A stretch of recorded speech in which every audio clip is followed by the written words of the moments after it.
안녕하세요. 다이어트 정보를 알려주는 남자 다정남입니다. 오늘은 정말 짜증나고 힘든 식단에 대한 이야기를 나눠볼까 합니다.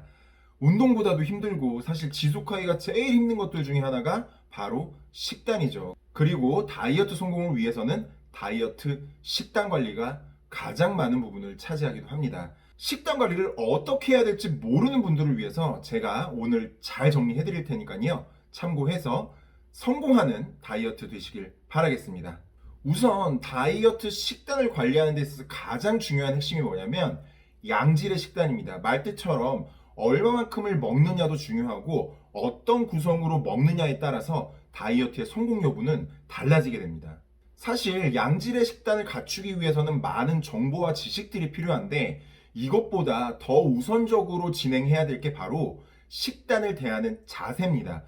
이것만 우리가 잘 이해하고 실천만 하더라도요, 굉장히 많은 부분들이 습관이 개선이 되고 많은 부분들이 변화되기 때문에 제가 지금부터 말씀드린 걸 잘 참고해 주시면 좋을 것 같아요. 바로 시작하겠습니다. 첫 번째입니다. 식사를 할 때 계획과 전략이 필요합니다. 인간은 같은 실수를 계속 반복을 하죠. 이 실수를 줄여줄 수 있는 게 인간은 생각을 할 수 있고 이 생각을 통해서 미리 예측과 대응이라는 걸 할 수 있습니다. 우리가 음식 앞에 쫓기기보다는 내가 음식을 통제하고 조절을 해서 그 양을 먹는 습관을 들여주셔야만 나중에 맛있는 음식이 나오더라도 그 식탐을 줄이고 식단을 조절할 수가 있게 되는 겁니다. 그래서 총 4단계로 나눠지는데 1단계는 음식을 섭취하기 전에 메뉴를 선택하는 거예요. 근데 여기서도 2가지로 나눠집니다. 내가 자의적으로 선택할 수 있는 것과 타의에 의해서 선택이 되는 경우 이렇게 2가지로 나눠져요.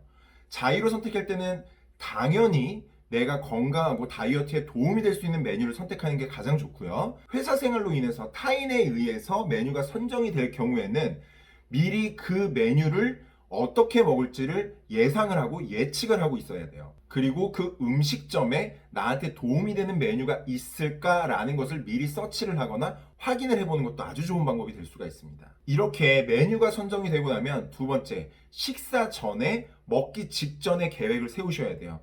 막상 내 눈앞에 음식이 놓여지게 되면 나는 지킬 거야, 조절할 거야 라는 마음을 먹고 식사를 하더라도 그게 잘 안 될 때가 너무나도 많습니다.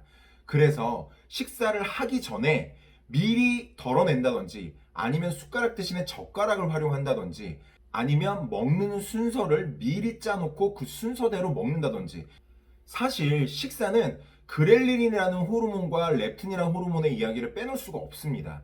결국에는 이 수도꼭지가 열릴 땐 열려야 되고 잠길 땐 잠겨야 되는데 막상 먹게 되면 그 수도꼭지가 잘 열리고 잠기지가 않아서 자칫 잘못하다가는 과식이나 폭식으로 이어질 수가 있어요. 그렇기 때문에 미리 이러한 식사 전의 전략이 필요해야만 내가 통제를 하고 자제하고 조절할 수 있는 능력이 생기는 겁니다. 그리고 3단계, 먹는 중에도 계속 모니터링을 해주셔야 돼요. 내가 예상한 대로 순서대로 먹고 있는지 또는 과하게 먹고 있는 건 아닌지 페이스가 너무 빠르게 섭취하고 있는 건 아닌지를 계속 모니터링하고 체크를 해주셔야 돼요. 마지막, 여기서 우리의 가장 심각한 실수가 발생이 됩니다.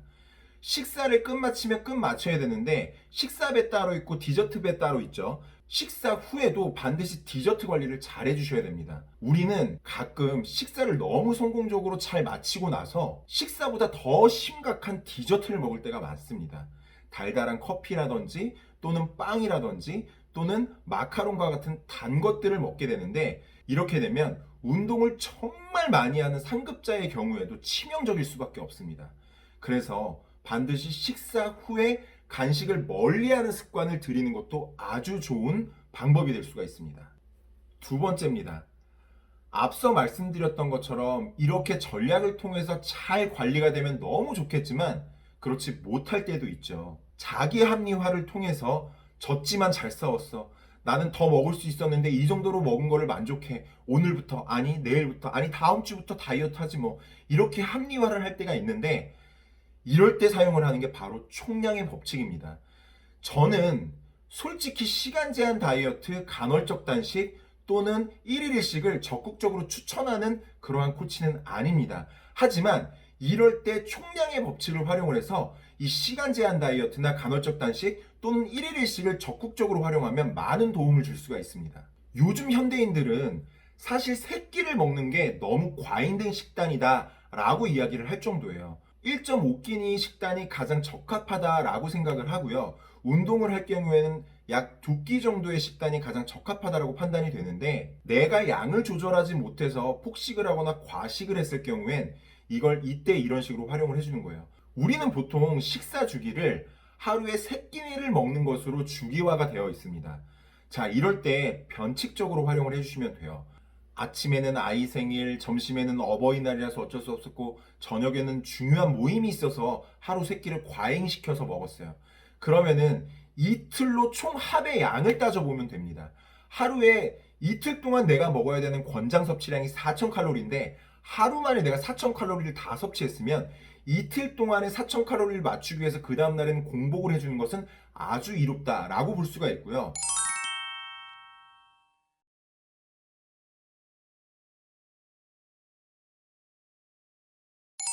아침, 점심은 잘 관리를 했는데 한 끼 식사에 거의 3,000칼로리에 가깝게 1차, 2차, 3차 술을 때려박고 회식도 하고 외식까지 했어요.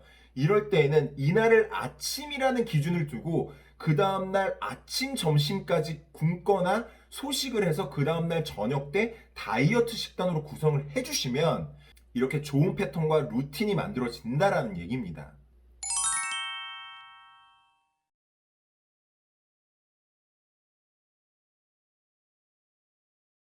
우리는 술을 먹고 난 그 다음날에 귀신에 홀린 것처럼 그냥 무조건 하고 해장을 하잖아요. 짬뽕을 먹는다든지 감자탕을 먹는다든지 그러면서 야 역시 해장술이 짱이지 이러면서 또 술을 한잔 하잖아요. 이렇기 때문에 다이어트가 안 됐던 거고, 사실 이렇게 했음에도 불구하고 이 정도 찐 거를 진짜 감사하게 생각을 해야 됩니다. 자, 지금부터는요, 그날 외식을 하고 회식을 할 때는요, 반성과 성찰을 하면서 내일을 미리 예측을 하셔야 돼요. 나는 오늘 먹기 때문에 내일 정말 철저하게 잘 관리를 할 거야. 내일 내가 철저하게 관리를 할 거니까 오늘 먹는 거야. 이런 마인드로 오늘의 외식과 회식을 즐겨야지, 내일이 없이 오늘 또 회식을 즐기다 보면 정말 다이어트는 내일이 없습니다. 요거까지 명심을 꼭 해주셔야 돼요. 마지막 세 번째입니다. 요거는요, 정말 오해하시면 안 돼요. 이거 제가 말씀드리는 것은 다른 뜻이 아니니까 제 이야기를 끝까지 잘 들어주셔야 됩니다. 세 번째는 과감한 변화입니다. 먹으니까 살찌고, 살찌니까 스트레스 받고, 스트레스 받으니까 어떻게 해요? 또 먹어요. 먹어서 또 살쪘는데 살쪘으니까 또 스트레스를 받는 거거든요. 그러니까 또 먹고요. 자, 이제부터는 합리화를 하시면 안 돼요. 정말 내 몸한테는 내가 스스로가 정말 진실되게 진심을 다해야 됩니다. 이렇게 먹으면 살 안 찔 거야. 아, 이렇게 먹으면은 난 괜찮을 거야. 이런 합리화를 하지 마시고 정말 내가 지금까지 해왔던 모습들이나 습관들을 과감하게 바꿔주셔야 돼요. 그 과감성이 있지 않으면 절대 습관은 바꿀 수가 없습니다. 그래서 제가 말씀드릴 수 있는 방법은 바로 남기고 버리는 습관이에요. 잘 들으셔야 되는 게 1인분이라는 기준은 어떠한 특정 사람한테 맞춰진 기준이 아닙니다. 초등학생이 짜장면을 시켜도, 아저씨가 짜장면을 시켜도, 아줌마가 짜장면을 시키고, 학생이 짜장면을 시켜도 똑같은 양으로 제공을 합니다. 이걸 어떻게 먹을 것이냐는 내가 판단하고 내가 진실돼야 된다는 얘기예요. 알고 있어요. 물론 예전에는 남기면은 그게 미덕이 아니었습니다. 그래서 저도 그게 미덕인 줄 알고 할머니나 엄마나 가족들이 야, 너 잘 먹는다 그러면 그래? 한 그릇 더. 그래? 한 그릇 더. 이렇게 한 그릇, 두 그릇, 세 그릇을 먹으면 사람들이 좋아해 주니까 이렇게 해서 뭔가 인정받는, 존중받는 느낌이어서 억지로 더 먹기도 했어요. 잘 먹으니까 너무 좋다, 잘 먹으니까 너무 이쁘다 이렇게 얘기를 하니까. 근데 그게 다 망치는 길이었습니다. 그래서 저도 그 습관 때문에 120kg가 쪘었었고요. 40kg를 넘게 빼면서 정말 힘들게 힘들게 피땀 눈물을 흘렸습니다. 그래서 습관이 정말 무섭다는 거예요. 여러분, 5,000원짜리 햄버거를 한 입만 먹고 버리는 습관, 이 과감성이 있어야 여러분들이 다이어트에 성공을 할 수가 있습니다. 햄버거를 한 입을 먹고 버리게 되면은 한 입이면 한 1,000원 정도 될까요?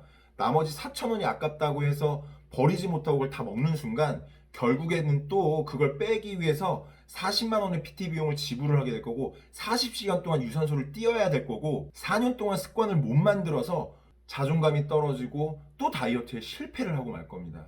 결국에는 아깝다고 생각하지 말고 과감하게 남기거나 버리는 습관을 들이셔야만 여러분들이 바뀔 수가 있습니다. 하지만 알고 있습니다. 세상에는 너무 맛있고 너무 먹고 싶은 음식들이 너무 많다라는 거. 우리는 먹을 자격과 권리가 충분해요. 하지만 제가 말씀드리는 것은 합당하게 먹자는 거예요. 두 가지는 같이 가져갈 수가 없습니다. 입이 즐거우면서 몸이 편하면서 그렇게 다이어트를 할 수는 없어요. 제가 말씀드리는 것은 우리가 목표가 있다면 그 목표를 달성할 때까지만 좀 참고 그 이후에 이 운동의 습관을 만들고 난 다음에 몸도 즐겁고 입도 즐겁고 보는 눈도 즐겁고 마음도 편안하고 마음도 행복한 이 즐거운 행복한 삶을 만들자라는 겁니다. 그렇기 때문에 잠깐만 자제력과 절제력을 갖고 조금만 참자는 거예요. 그 습관이 만들어질 때까지만 과감해지자라는 겁니다. 자, 이렇게 세 가지에 대해서 알아봤습니다. 온도차가 많이 느껴지죠? 여러분들에게 화낸 게 아닙니다. 정말 여러분들이 바뀌었으면 하는, 여러분들이 다이어트를 성공했으면 하는 마음에서 정말 진심을 다해서 말씀드린 거니까요. 이거 화낸 거 아니니까 오해하지 마세요. 앞으로도 여러분들의 다이어트 성공과 여러분들의 변화를 위해서 유익한 정보 알려드릴 테니까요. 우리 조금만 더 힘내서 다이어트 파이팅 하자고요.